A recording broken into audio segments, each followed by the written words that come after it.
Il legame con la propria terra è un filo invisibile, un paesaggio affettivo diverso per ognuno di noi.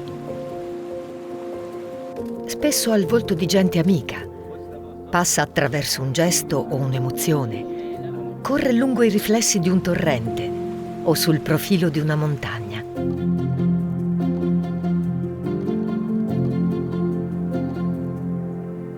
Questo è un viaggio nelle nostre radici, negli strati culturali della nostra terra, il Friuli Venezia Giulia. Seguiremo il filo impalpabile che lega passato e futuro, tradizione e cambiamento, l'arte del singolo e la forza di una comunità. E lo faremo attraverso quelle realtà che oggi si prendono cura del nostro territorio, custodendo e tramandando il suo patrimonio identitario. Si chiamano ecomusei.